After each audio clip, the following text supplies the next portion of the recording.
எப்போவுமே ஒரே மாதிரி ரசம் வச்சு போர் அடிச்சிச்சுன்னா ஒன் டைம் இந்த மெத்தடில் ட்ரை பண்ணி பாருங்கள். அரைச்சி விட்ட தக்காளி ரசம் டேஸ்ட்டு சூப்பராக இருக்கும். இது எங்கள் அம்மா எனக்கு சொல்லி கொடுத்த ரெசிபி. வாங்க எப்படி செய்யறதுன்னு பார்க்கலாம். இதுக்கு ஒரு 3 பழுத்த தக்காளியாக எடுத்துக்கிட்டேன். ஒரு 6 பல் பூண்டு, ஒரு 5 சின்ன வெங்காயம், இது எல்லாத்தையும் மிக்ஸி ஜாரில் சேர்த்துக்கிட்டேன். நம்ம சேனலில் ஃபஸ்ட் டைம் பார்க்குறவங்க சப்ஸ்கிரைப் பண்ணி வச்சுக்கோங்க. ஒரு 1/2 ஸ்பூன் அளவுக்கு சாம்பார் தூள் சேர்த்துக்கிட்டேன். ஒரு 1/4 ஸ்பூன் அளவுக்கு மஞ்சள் தூள் சேர்த்துட்டேன். மிளகு ஜீரகம் தூள் 1 ஸ்பூன் அளவுக்கு சேர்த்துக்கிட்டேன்.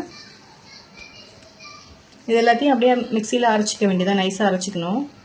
இப்போ இதுக்கு தாளிப்பு கொடுத்துடலாம். கடுகு, ஜீரகம், உளுத்தம்பருப்பு இது எல்லாத்தையும் போட்டு தாளிச்சிட்டேன். ஒரே ஒரு காஞ்ச மிளகாய் போட்டுக்கிட்டேன். அப்புறம் ஒரு பச்சை மிளகாய்.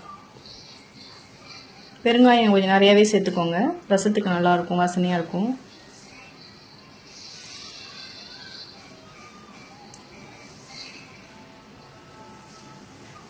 காரம் அதிகமாக வேணும்னா ஒரு 2 பச்சை மிளகா கூட நம்ம சேர்த்துக்கலாம். பச்சை மிளகா சேர்த்தா நல்லா வாசனையாக நல்லாயிருக்கும்.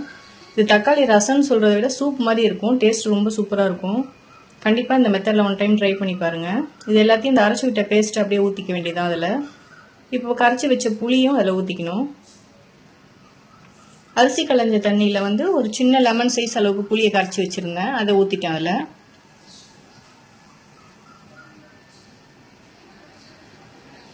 கொத்தமல்லி தழை கொஞ்சம் அதிகமாகவே சேர்த்துக்கோங்க.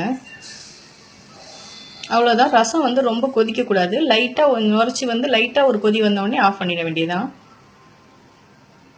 கண்டிப்பாக இந்த மெத்தடில் ட்ரை பண்ணி பாருங்கள். Thank you friends.